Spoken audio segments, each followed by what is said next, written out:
Villagers found a dying leopard in the well. But when they pulled it out, what they discovered next changed everything. At first, it looked like a simple rescue. But the collar around its neck revealed a chilling secret, one tied to power, fear, and a darkness that no one in the village dared to confront. Suddenly, a quiet teacher, a weary mechanic, and even the leopard itself are thrown into a fight they never asked for. Lives are put on the line, trust is shattered, and hidden truths crawl out of the shadows, threatening to consume them all. What secret was the leopard carrying? And how far will the powerful go to keep it buried? Before we begin, tell me your city or country in the comments. It turns this space from a screen into a circle of real hearts. The oppressive George's son beat down mercilessly as Clara. Winslow dabbed her forehead with a handkerchief. The afternoon heat had driven most people indoors, making the sudden commotion around the old stone well all the more striking. The first thing she heard were the desperate roars echoing off the ancient stones, sending chills down her spine despite the sweltering temperature. There's something down there, someone shouted, and Clara hurried forward with the growing crowd of villagers. Peering over the well's weathered edge, her heart nearly stopped. 20 feet below, a magnificent leopard thrashed in the dark water, its powerful paws scraping frantically against the slick stones. "We can't just let it drown," Clara called out, her voice stronger than she felt. Several men were already rushing to fetch ropes from the nearby stables. Time seemed to stretch as the big cat's movements grew weaker, its golden eyes looking upward with an almost human plea for help. "Here," Tom Fletcher, the blacksmith, returned with thick coils of rope. "We'll need at least 4 strong men to pull." Volunteers stepped forward, and Clara watched as they worked together to create a makeshift harness. The leopard's roars had diminished to desperate gurgles. "Careful now," someone warned as they lowered the ropes. The animal, seeming to understand this was its only chance, allowed the villagers to loop the ropes around its body. Clara held her breath as the men strained against the weight, muscles bulging as they hauled the creature upward. With one final heave, they pulled the leopard onto the grass. Water streamed from its spotted coat as it lay there, sides heaving. Clara stepped closer, ignoring the warnings from others to stay back. That's when she noticed it. A cruel iron collar clasped around the animal's neck, cutting into its flesh. "Look, here," she said, pointing to an engraving on the metal. The crowd fell silent as they recognized the distinctive crest, a hawk clutching a serpent. "It belongs to Duncan Harrow." A ripple of unease passed through the gathered villagers. Everyone knew of Harrow, the wealthy landowner whose sprawling estate bordered their town. His hunting parties were legendary, but there had always been whispers of something darker, animals that disappeared, strange sounds in the night, and servants who left his employ with haunted eyes. "We should mind our own business," muttered Mrs. Peterson, already backing away. Others followed suit, their faces showing a mixture of fear and resignation. Within minutes, the crowd had thinned to just a handful of people. Clara remained, kneeling beside the exhausted leopard. The animal's eyes met hers, and she saw something there. Not the savage beast everyone feared, but a creature that had suffered at human hands. The collar had rubbed its neck raw, and its ribs showed through its wet fur. "This isn't right," she said softly, more to herself than the few remaining villagers. "This couldn't have been an accident. That well has a cover. Someone had to have removed it. The leopard's presence here, the iron collar, the suspicious circumstances, it all pointed to something sinister." Clara felt a resolve growing within her, stronger than any fear of Duncan Harrow's reputation. As a schoolteacher, she'd spent years instructing children about right and wrong. Now it was time to put those principles into action. The dying roars that had drawn them to the well had faded to ragged breathing, but for Clara, they still echoed in her mind. They seemed to call for more than just physical rescue. They demanded justice. As she watched the leopard slowly regain its strength, Clara knew she couldn't simply walk away and forget what she'd seen. This discovery was no accident. It was a window into the darkness that lurked behind Harrow's respectable facade. The afternoon heat continued to press down, but Clara barely noticed it anymore. Her mind was already turning over possibilities, considering ways to uncover the truth about what was happening at the Harrow estate. The Leopard's rescue wasn't an end. It was a beginning. The tension at the well was broken by the sound of approaching horses. 3 riders appeared on the dusty road, their mounts' hooves kicking up clouds in the afternoon heat. Clara recognized them immediately as Harrow's men by their distinctive dark green uniforms and the hawk insignia on their shoulders. The lead rider, a broad-shouldered man with a weathered face, dismounted smoothly. "We're here for the Leopard," he announced, his voice carrying an edge of authority. "It escaped from Mr. Harrow's wildlife sanctuary this morning. We've been searching for hours." Clara stepped forward, her heart pounding but her voice steady. "Sanctuary. That animal has wounds from that collar." "What kind of sanctuary uses iron restraints?" The man's eyes narrowed. "Miss Winslow, isn't it? The schoolteacher?" He smiled, but it didn't reach his eyes. "Mr. Harrow appreciates everyone's help in recovering his property, but this is a private matter. The collar is for the animal's protection during medical treatment." The remaining villagers shifted uncomfortably, avoiding eye contact. Clara felt their withdrawal like a physical force, but she stood her ground. "That's not what those wounds suggest. This leopard needs proper care, which it will receive at the sanctuary." The man cut her off sharply. "Now stand aside." 2 other men approached with a steel cage. The leopard, still weak from its ordeal, could barely resist as they forced it inside. Clara watched helplessly as they loaded the cage onto a cart, her fingers curling into fists at her sides. "Remember," the lead rider addressed the crowd, "Mr. Harrow values his privacy. It's best for everyone if this incident stays here." The threat in his words was unmistakable. As darkness fell that evening, Clara slipped through the shadows behind Harrow's property line. She had tracked the men earlier, discovering they had placed the leopard in an old barn rather than any proper sanctuary. The poor creature's labored breathing guided her to its location. "Here, sweet one," she whispered, carefully approaching the cage. The leopard's eyes gleamed in the darkness, but it made no threatening moves. Clara pulled out the medical supplies she had brought and began treating the wounds around its neck through the bars. "I knew you'd be here." The quiet voice nearly made her jump out of her skin, but she recognized it as Jonas Pike, the local mechanic whose shop had fallen on hard times. He stepped out from behind a stack of crates, his familiar face concerned in the dim light. "Jonas, you scared me half to death," Clara whispered, clutching her chest. He moved closer, keeping his voice low. "Clara, this is dangerous. Harrow isn't someone to cross. Look at these wounds, Jonas." She gestured to the leopard. "This isn't a sanctuary animal. I think he's breeding them illegally. The collar, the secrecy, the threats, it all adds up." Jonas ran a hand through his dark hair, a habit she recognized from their years of friendship. "You're probably right," he admitted, "but that makes it even more dangerous." Clara continued treating the leopard, which had relaxed under her gentle touch. "I can't walk away, I won't." After a long moment, Jonas sighed. "At least let me help. I can store medical supplies at my shop. Nobody questions deliveries there."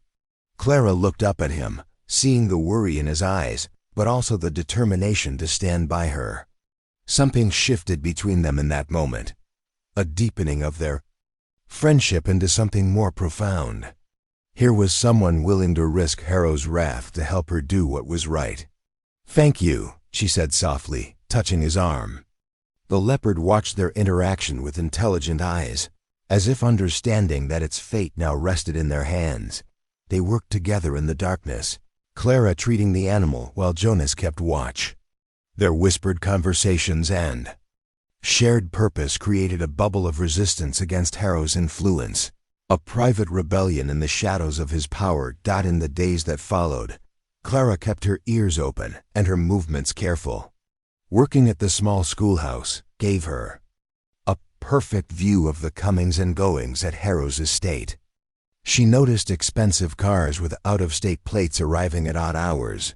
Their occupants always hustled quickly inside the main house. 3 more fancy cars today, Mrs. Bennet, who ran the general store, whispered to Clara one afternoon. And those big trucks that come at night, they're not bringing in feed and supplies like they claim. Something's not right up there. Clara nodded, jotting down dates and descriptions in a small notebook she kept hidden in her desk. Have you noticed anything else unusual? Well, Mrs. Bennet leaned closer. My Henry says he's seen cages. Big ones being moved under tarps after midnight. The conversation ended abruptly when 2 of Harrow's men entered the store. They approached Clara directly, their stance intimidating. Miss Winslow, the taller one said, Mr. Harrow requires the return of his property. The Leopard needs to complete its medical treatment. Clara straightened her spine, though her heart raced. That animal was nearly dead from abuse. I won't return it to be tortured again. This isn't a request, the man growled. Mr. Harrow doesn't take kindly to theft. It's not theft to protect an innocent creature, Clara replied, her voice steady despite her fear. You can tell Mr. Harrow that if he wants to discuss the Leopard's welfare, he can come see me himself. The men exchanged dark looks before leaving, their threats hanging heavy in the air. Mrs. Bennet hurried to the back room, leaving Clara alone with her racing thoughts. Later that evening, Jonas found her at the makeshift shelter where she kept the Leopard. Clara, this has gone too far, he said, pacing nervously. Harrow's men were asking about you at my shop. They're not subtle about what happens to people who cross him. Clara continued changing the Leopard's bandages, noting how much stronger it looked. The animal's eyes, once dull with pain, now showed a fierce spark of life. Look at him, Jonas. A week ago, he was drowning in that well, wearing a collar that was slowly killing him. Now he's healing, fighting back. You're not a leopard, Clara, Jonas said softly, touching her shoulder. You're my friend, and I'm scared for you. Harrow's destroyed people for less than this. Clara turned to face him, seeing the genuine concern in his eyes. I know you're worried, but if we let fear of Harrow control us, nothing will ever change. Someone has to stand up to him. The Leopard made a low sound, almost like a purr, as Clara finished tending to it. She saw herself reflected in its resilience, wounded but not broken, threatened but not surrendering. The next day, Harrow made his power play. Clara arrived at school to find her classroom ransacked, a clear message left on her desk, final warning. Parents began withdrawing their children, citing concerns about safety. Former friends crossed the street to avoid her, but Clara's resolve only grew stronger. She moved the Leopard to a more secure location, documenting every threat and suspicious activity around Harrow's estate. The animal's recovery became her symbol of resistance. Each day it grew stronger was a small victory against cruelty. When Harrow's men returned a third time, Clara met them at the schoolhouse door. The answer is still no, she said firmly, before they could speak. And it will always be no. You're making a serious mistake, the lead man warned. Mr. Harrow has ways of dealing with troublemakers. Clara stood her ground, though. Inside she trembled. Then he'd better be very sure about his next move. Because I'm not backing down. The moon cast long shadows through the trees as Clara and Jonas crouched behind thick bush near Harrow's estate.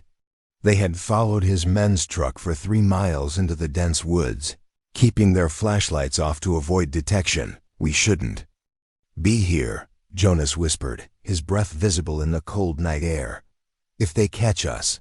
Clara pressed a finger to her lips as the truck's headlights switched off ahead. Through the darkness, they could hear the men's voices and the sound of heavy objects being dragged across the ground. Let's get closer, Clara whispered, but Jonas grabbed her arm. "This is crazy, Clara. These aren't good people we're dealing with." Despite his protests, they inched forward until they could see the clearing. What they witnessed made Clara's stomach turn. In the dim moonlight, Harrow's men were dumping animal carcasses into a deep pit, exotic creatures with beautiful pelts. Some still wearing collars like the leopards. The stench of death filled the air. "Oh God," Jonas choked out, turning away. "Those are endangered species." Clara forced herself to look, counting the bodies. Tigers, leopards, even what appeared to be a young lion. All killed for sport or worse. She pulled out her phone, hands shaking as she took pictures. A twig snapped behind them. Jonas yanked Clara down just as a flashlight beam cut through the darkness where they'd been standing. They held their breath, hearts pounding as footsteps approached. "Thought I heard something," one of Harrow's men called out.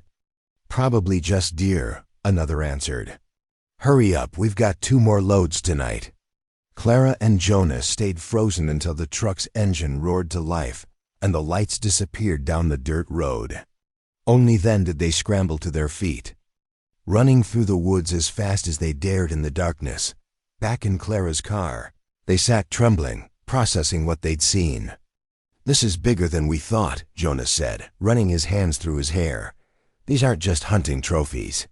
This is organized. We need help," Clara replied. "Someone who knows what's really going on up there." Jonas thought for a moment. What about Eleanor Briggs, the old vet? She used to work for Harrow before she retired suddenly last year. Early the next morning, they found Eleanor tending to her garden behind her small house on the outskirts of town. The elderly woman's face grew grave as they described what they'd witnessed. "I've been waiting for someone to figure it out," Eleanor said, inviting them inside. Her living room was filled with photographs of animals she'd treated over the years. Harrow runs what he calls a private sanctuary, but it's really a breeding operation for rare species. He sells them to collectors or uses them in his hunts. "Hunts?" Clara asked. Eleanor's hands shook as she poured them tea. "Rich clients pay to hunt exotic animals in controlled conditions. When I discovered what was happening, Harrow threatened to ruin me if I talked. I was too scared to fight back then. But your leopard, that's solid evidence. The collar alone proves illegal possession of an endangered species. That's why he's so desperate to get it back," Clara realized. "And why you need to be very careful," Eleanor warned. "I'll help you document everything, but Harrow won't let this go easily." As if to prove Eleanor's point, when Clara drove home that evening, a black SUV was parked across from her house. One of Harrow's men sat inside, watching. When she collected her mail, he started the engine, letting it growl menacingly before driving away. Inside, Clara found her front door unlocked, though she distinctly remembered locking it. Nothing was taken, but someone had been there, a warning that nowhere was safe. She quickly checked on the leopard in its hidden location, finding it safe but restless, as if it too sensed the growing danger, standing with her hand on the healing. Animal's head, Clara knew they had reached a turning point. With Eleanor's testimony and the evidence they'd gathered, they could expose Harrow's operation. But first, they had to survive his escalating threats. The acrid smell of smoke jolted Clara awake at 3 o'clock in the morning. Orange flames were already consuming her barn, the heat intense enough to crack the windows of her bedroom. Heart racing, she stumbled down the stairs, choking on the thick smoke that had begun seeping into the house. Through the kitchen window, she could see the barn engulfed in flames, the old wooden structure crackling and groaning as it burned. The leopard, thank goodness she'd moved it to a safer location days ago. But her throat tightened as she thought of all the school supplies she stored there, the family heirlooms, generations of memories reduced to ash. The sound of sirens wailed in the distance as Clara stood in her yard, watching helplessly as firefighters battled the inferno. By dawn, only charred remains stood where her barn had been, the ground still smoking and hot to the touch. This wasn't an accident, Jonas said, arriving as soon as he heard the news. His face was etched with worry as he surveyed the destruction. Clara, this is getting too dangerous. You need to leave town for a while. But Clara wasn't listening. She was staring at something in the ashes, a metal container that hadn't been there before, warped by the heat but still recognizable as one of Harrow's hunting trophy cases. A message, clear as day. Next time it wouldn't be just the barn. Throughout the day, villagers drove by slowly, their faces full of sympathy but also fear. A few stopped to offer quiet words of support, but most just shook their heads and hurried away. "Don't make waves," one elderly neighbor whispered as she pressed a casserole into Clara's hands. "Harrow's family has owned this town for generations. Some things you just can't change." That evening, Jonas found Clara at her kitchen table, surrounded by papers and photographs. "What are you doing?" he asked, though he already knew the answer. "Building a case," she replied, her voice steady despite her exhaustion. She pointed to the photographs they'd taken of the animal dumping ground, then to a stack of veterinary records Eleanor had provided. "Look at these intake forms, exotic animals brought in with suspicious injuries, all logged as training accidents." Eleanor kept copies of everything. "Clara, please," Jonas pleaded, sinking into a chair beside her. "He burned down your barn." Next time what?" Clara's eyes flashed. "He'll burn down my house. Kill me like those animals?" "I'm not running, Jonas. We've seen too much to pretend it isn't happening." Jonas stared at her for a long moment, then pulled out his phone. "Here," he said, showing her a video he'd secretly recorded of Harrow's men unloading crates at the estate. "I've been gathering evidence too. If we're doing this, we're doing it right." Clara reached for his hand, squeezing it tightly. "You don't have to stay involved. I know how much risk you're taking. Like you said, we've seen too much." Jonas squeezed back. "Besides, someone needs to keep you from doing anything too reckless." They worked through the night, organizing their evidence. Eleanor's records provided crucial documentation of illegal breeding practices. Their photographs and videos showed clear violations of endangered species laws. Clara wrote detailed accounts of everything they'd witnessed, including the night they discovered the dying leopard dot. With each piece of evidence they assembled, Clara felt her resolve strengthen. The fear was still there. Her hands shook every time she heard a car drive past, but it was overshadowed by something stronger, the certainty that she was doing what needed to be done, no matter the cost. Clara's fingers trembled as she examined the photographs Eleanor had brought. The images showed the leopard's distinctive markings in sharp detail, a unique rosette pattern that Eleanor had meticulously documented during her time at Harrow's estate.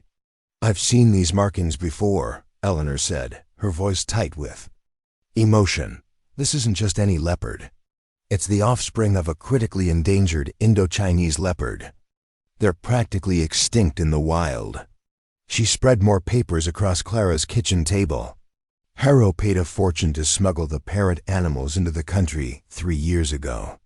Jonas leaned forward, studying the documents. "How did you get all this?" "I kept records of everything during my time there," Eleanor explained. "Dates, medical procedures, breeding schedules. I knew something wasn't right, but I didn't understand the full scope until now." She pulled out a worn leather notebook. "These markings are genetic markers. They're only found in a specific bloodline that poachers have been targeting for decades." Clara felt her heart racing. "So this isn't just about illegal hunting parties. Harrow's breeding these animals specifically for trophy hunting," Eleanor finished grimly. "The rarer the animal, the more wealthy clients will pay to kill it. He's part of an international network, breeding, selling, arranging private hunts. The money involved is staggering." Jonas paced the kitchen, running his hands through his hair. "This is bigger than we thought. Way bigger.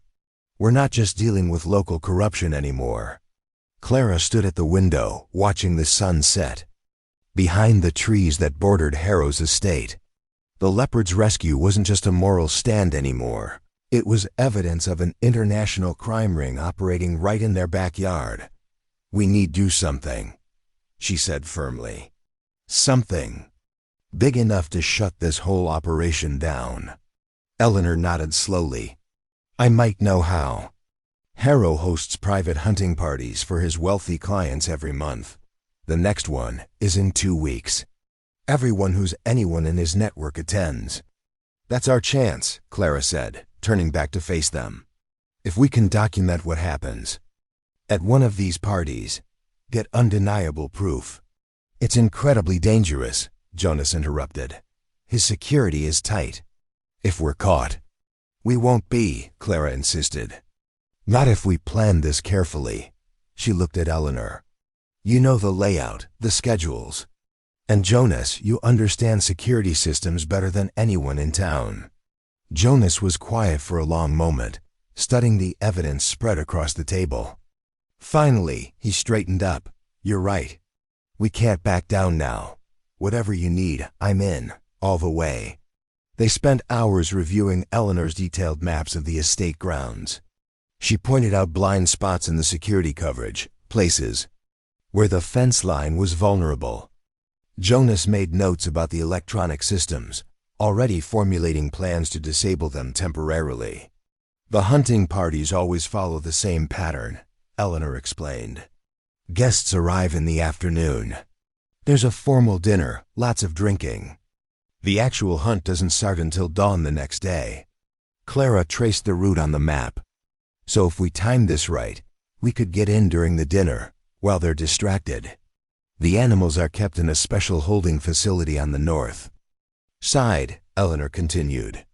"That's where they'll have any new specimens they're planning to hunt. And more importantly, that's where they keep all the documentation, shipping records, client lists, everything." Jonas marked potential entry points on the map. "We'll need more help. People we can trust completely. I know a few former employees who left because of what they saw there," Eleanor offered. "They've been too scared to speak up, but with enough evidence." Clara nodded. "Start reaching out, carefully. We need to build a team, but every person we add is another risk." They worked late into the night, planning every detail. Eleanor's inside knowledge was invaluable, revealing the complex web of Harrow's operation. The breeding program wasn't just cruel. It was a sophisticated criminal enterprise that had operated unchecked for years. The next morning, Clara visited the Leopard in its secure location. Watching it pace with quiet strength, she saw it differently now. This wasn't just an injured animal they'd saved. It was living proof of an international trafficking ring. Its very existence was evidence of crimes that stretched across continents. "We're going to make this right," she whispered to the Leopard. "For you and all the others." Over the next few days, their small group grew cautiously. Eleanor brought in 2 former veterinary assistants who had witnessed Harrow's cruelty firsthand. Jonas connected with a security expert he trusted, someone who could help them navigate the estate's defenses. Each new ally brought skills and knowledge they desperately needed. More importantly, they brought a shared determination to expose the truth, no matter the cost. The fear was still there. Clara saw it in their eyes during planning sessions, but it was overshadowed by the understanding that they had to act. 2 weeks, Clara said during one late-night meeting. 2 weeks to prepare for one night that could change everything. Jonas squeezed her hand under the table. "We'll be ready," he said firmly. "No more doubt, no more hesitation. Whatever it takes to bring him down." Eleanor spread out a final set of documents, detailed records of shipments, breeding programs, and client transactions. "With this evidence, plus what we can gather during the party, it won't just be Harrow who falls. His entire network will be exposed." Clara looked around at their small but determined group. The path ahead was dangerous, but they had crossed a point of no return. The Leopard's rescue had led them to uncover something far darker than they'd imagined. Now they had to see it through. They had the knowledge, the evidence, and most importantly, the resolve to act. In 2 weeks, they would strike at the heart of Harrow's operation. One night to gather the final proof they needed. One chance to expose a criminal empire that had operated in shadows for too long. The Leopard's significance had shifted everything. What started as an act of compassion had become something much larger, a fight against an international network of cruelty and corruption. And Clara knew, looking at the determined faces around her, that they would not back down until justice was served. The moon hung like a silver coin behind thin clouds as Clara, Jonas, and Eleanor crouched behind dense bushes at the edge of Harrow's estate. Music and laughter drifted from the grand house where guests mingled in evening wear, champagne glasses glinting in the warm light spilling from tall windows. "Remember the plan," Eleanor whispered, her silver hair tucked beneath a dark cap. "We have 45 minutes while they're occupied with dinner. The holding facility is our primary target." Jonas checked his watch, hands steady despite his racing heart. "Security rotation changes in 3 minutes. That's our window."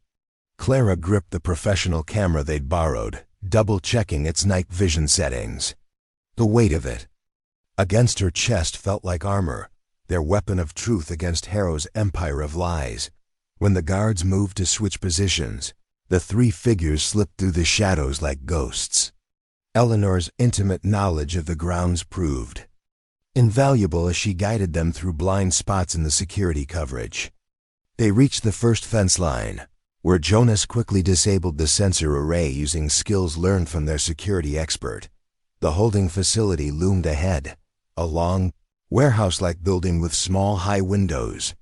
Even from outside, they could hear the restless movements of caged animals. Clara's hand tightened on the camera as the sound of a pained roar echoed from within. "Side entrance," Eleanor directed in a bare whisper. "The lot code hasn't changed in years." Inside, the truth of Harrow's operation hit them with brutal force. Cages lined the walls, holding magnificent creatures reduced to desperate pacing. Clara started filming immediately, capturing evidence of tigers, lions, and other exotic animals clearly destined for trophy hunts. "Over here," Eleanor called softly, leading them to an office. "Documentation will be in the filing cabinet." While Eleanor gathered papers, Clara continued filming. She documented shipping crates with international markings, veterinary supplies, and most damning of all, a whiteboard listing prices next to animal names, clear evidence of illegal trafficking. Voices approached from outside. They froze, but the footsteps passed. Jonas released a shaky breath. "We should move to Phase 2. Phase 2 meant documenting the actual hunting party. They slipped out of the holding facility and made their way toward the gathering area where Harrow entertained his wealthy clients. Hidden behind dense foliage, Clara raised her camera as Harrow himself appeared, surrounded by admirers. "Finest specimens money can buy," his voice carried clearly in the night air. "Tomorrow's hunt will be extraordinary. The Bengali white tiger alone cost me $50,000 to acquire." Clara zoomed in on his smug face as he detailed prices and profits. The evidence was beyond perfect, Harrow condemning himself in his own words. A twig snapped behind them. Jonas turned, coming face to face with the security guard who had circled behind their position. Time seemed to freeze for one terrible moment. "Run!" Jonas shouted, shoving the guard back. The man's radio crackled to life as he called for backup. They sprinted through the darkness, the sound of pursuit growing behind them. Flashlight beams cut through the trees. A gunshot cracked the night, the bullet splintering bark near Clara's head. "Split up," Eleanor commanded. "Meet at the backup point." Clara clutched the camera to her chest as she ran. Its precious footage worth more than her life. She could hear Jonas somewhere to her left, drawing some of the guards away. More shots rang out, closer this time. She vaulted over fallen logs, crashed through undergrowth, her lungs burning. The sounds of pursuit seemed to come from every direction now. A flashlight beam caught her, and she dove behind a thick tree. Trunk as bullets thudded into the wood. "There's nowhere to run," a guard shouted. "Give up the camera, and maybe Mr. Harrow will be merciful." Clara's heart pounded against her ribs. The camera felt impossibly heavy, yet more precious than ever. In it was the truth, the power to end Harrow's reign of cruelty. She would not let that evidence slip away, not when they'd come so far. More shots, more shouting. The night had become a chaos of gunfire and running feet. Clara stayed low, trying to orient herself in the darkness. She could see the estates. Lights through the trees knew she was moving in the right direction, but the guards were closing in. Their flashlight beams created a deadly net of light, drawing tighter with each passing moment. Her whole world narrowed to this desperate flight through the dark woods, each step carrying the weight of everything they'd fought for. The camera bounced against her chest like a second heartbeat as she ran, carrying hope and justice in its digital memory. Behind her, Harrow's men crashed through the undergrowth, their pursuit relentless, their gunfire splitting the night into fragments. Of terror and determination, Clara's lungs burned as she pushed through the dense underbrush, branches scratching at her face and arms. The precious camera bounced against her chest with each frantic step. Behind her, she could hear the heavy footfalls of Harrow's men getting closer. "There, by the creek bend," a gruff voice shouted. A spotlight beam cut through the darkness, briefly, illuminating her path. Clara dove behind a thick oak tree, her heart pounding so hard she feared they might hear it. The sounds of pursuit grew louder, boots crunching on fallen leaves, twigs snapping, and the metallic clicks of weapons being ready. Jonas appeared suddenly beside her, his breathing ragged.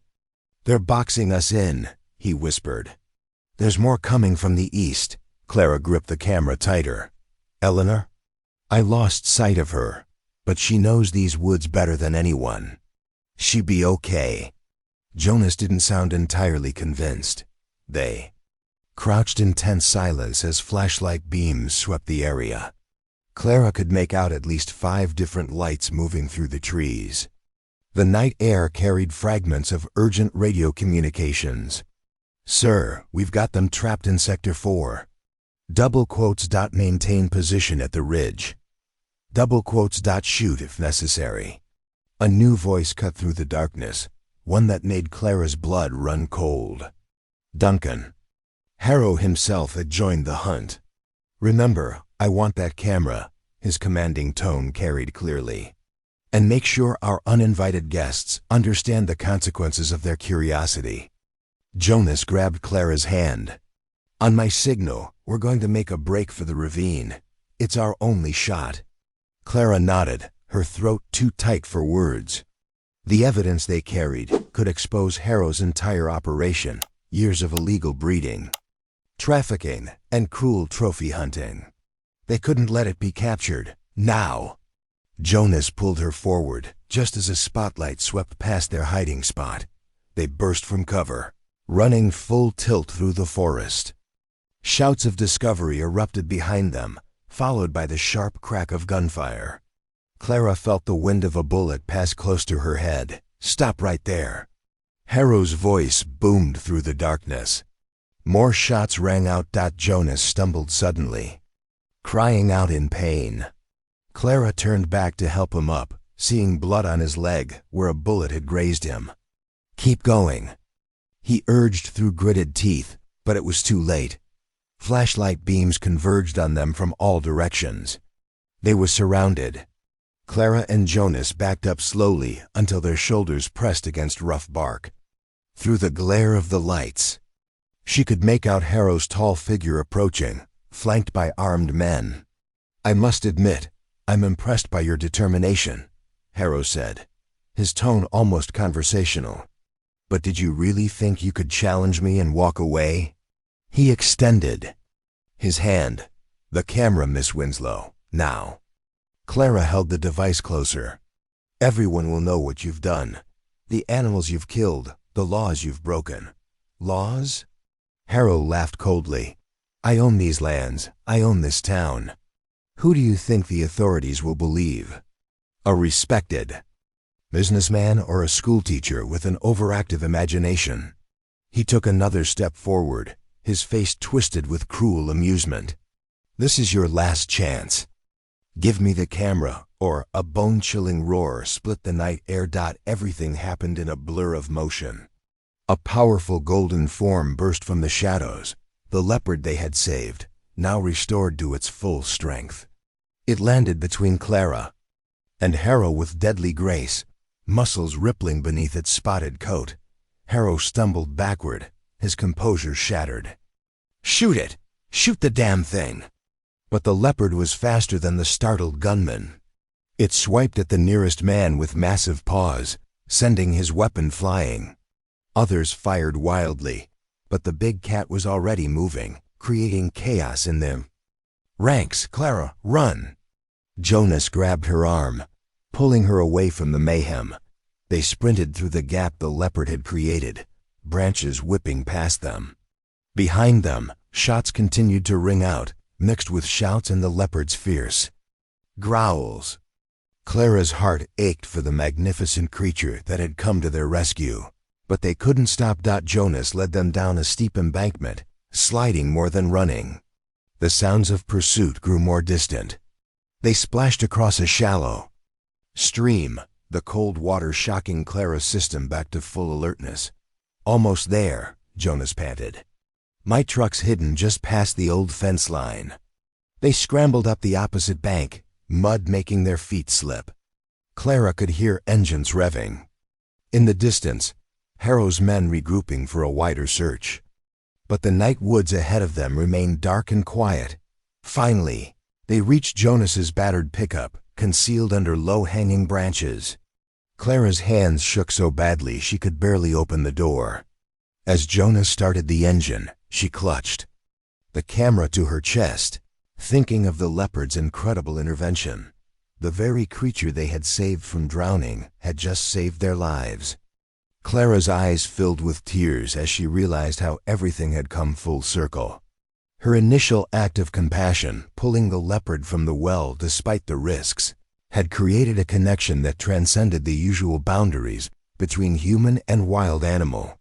Hold on, Jonas warned as he carefully navigated the truck down old logging roads, keeping the headlights off. Clara kept watching the darkness behind them, expecting to see pursuit at any moment. But the leopard's attack had bought them the precious minutes they needed to escape. She sent up a silent prayer for the brave animal's safety. Eleanor will meet us at the safe house, Jonas said, his voice tight with pain from his injured leg. We just have to make it there with the evidence. Clara nodded, her mind still processing their narrow escape. The footage they carried would expose Harrow's crimes to the world. But more than that, it would validate her belief that standing up against cruelty, showing compassion in the face of danger, was always worth the risk. The camera in her hands held proof of both humanity's darkness and its capacity for good. Just as the leopard had recognized her as an ally in its moment of need, she had recognized the need to fight for those who couldn't defend themselves. That shared understanding had saved them both. The morning sun streamed through Clara's kitchen window as she watched the national news coverage unfold on her small television. Her hands trembled around her coffee mug as familiar aerial shots of Harrow's estate filled the screen. In a shocking development, the news anchor announced, authorities have conducted a massive raid on the property of prominent businessman Duncan Harrow, uncovering what officials are calling one of the largest illegal exotic animal trafficking operations in the Southeast. The footage she and Jonas had captured played across the screen. Cages filled with magnificent creatures, wealthy hunters making their cruel deals, and Harrow's own boastful admissions. Clara's heart clenched as she watched federal agents leading Harrow away in handcuffs, his usual commanding presence reduced to that of a common criminal. Jonas appeared at her screen door, knocking gently. "Have you seen it?" he asked, stepping inside. His face showed both exhaustion and relief. "It's everywhere," Clara replied, making room for him on the couch. "I can hardly believe it's real." Through her window, she could see the town coming alive. Differently today. People walked with straighter backs, spoke in normal voices rather than whispers. The shadow of Harrow's influence was lifting, and the change was palpable. Eleanor arrived shortly after, carrying a box of fresh pastries. "I thought we could use a proper celebration," she said, her eyes bright with emotion. "After all these years of knowing but never speaking up. Watching this feels like awakening from a long nightmare." They sat together, these three unlikely heroes, watching as more details emerged. The news reported the discovery of extensive financial records, proving Harrow's connection to international trafficking rings. His empire, built on cruelty and fear, was crumbling before their eyes. "The animals are being relocated," Eleanor noted, pointing to footage of wildlife experts carefully loading crates into specialized vehicles. Real sanctuaries this time, not those horrible hunting pens. Clara's heart leaped when she saw their leopard being gently guided into a transport cage. The magnificent creature looked directly at the camera, its amber eyes steady and fierce. Those eyes had once locked with hers in a moment of desperate trust by the well, and again in that terrifying moment in the woods when it had saved their lives. "They're taking him to the Big Cat Sanctuary in Florida," Eleanor explained, her veterinary knowledge showing. "He'll have space to roam, proper care, other leopards for company. He'll never have to fear hunters again." Jonas reached over and squeezed Clara's hand. She looked at him, really looked at him, and saw not the cautious mechanic who had first urged her to stay safe, but a man who had found his own courage alongside hers. Their shared experience had transformed them both. The town square was filling with people, many gathering around portable radios or phones, sharing the news. Clara watched through her window as neighbors who had once hurried past each other now stopped to talk, to share their relief, to admit what they had suspected but been too afraid to say. "Harrow's lawyers are abandoning him," Jonas reported, checking his phone. "They're saying the evidence is too overwhelming. He's facing federal charges, international trafficking violations, animal cruelty, everything we knew he was guilty of, finally coming to light." Eleanor wiped tears from her eyes. "I kept quiet for so long, thinking I was protecting myself, but watching you two, you showed me what real courage looks like. Standing up for what's right, no matter the cost." Clara hugged the older woman. "You helped us when it mattered most. Your knowledge, your records, they helped make this possible." More townspeople were gathering outside now. Some brought food, others just came to be together. The atmosphere was like a festival, but deeper. A community healing, rediscovering its voice. "Look," Jonas said softly, pointing to the television dot. The news was showing the last of Harrow's exotic animals being freed from their cages. Each creature represented a life saved, a future restored. But it was more than that. They were living. Symbols of how courage and compassion could triumph over greed and cruelty. "We did it," Clara whispered, looking between Jonas and Eleanor, these dear friends who had risked everything alongside her. "We really did it." The morning light grew stronger, washing away the last shadows of fear that had hung over their town. For so long, justice had not just been served, it had transformed their world. One brave choice at a time, townspeople moved through the streets like they were waking from a long nightmare. Where fear had kept windows shuttered and doors locked, now neighbors gathered on porches, talking openly. Clara watched as Mr. Peterson, the grocery store owner who had once turned away when she spoke about Harrow, raised his hand in a warm greeting as she passed. "The whole town feels different," Jonas observed, walking beside her along the familiar path to the old stone well. The afternoon sun painted everything in soft golden light, so unlike the harsh day when they'd first found. The leopard. Clara nodded, her steps slowing as they approached the well. It's like everyone can finally breathe again. She ran her hand along the rough stone edge, remembering the desperate roars that had drawn them here. I still hear those cries sometimes, in my dreams. The well stood as it always had, ancient and steady, its stones cool beneath her touch. But now it felt like more than just a landmark. It was where everything had changed, where a single choice to help a suffering creature had set in motion events that would transform their entire community. I was so scared that day, Jonas admitted, moving to stand beside her. Not of the leopard, but of what helping it might mean, of standing up to Harrow. He let out a soft laugh. And look at you now, you took down an entire criminal empire. Clara shook her head, smiling. I didn't do it alone. You were there every step of the way, even when you thought I was crazy.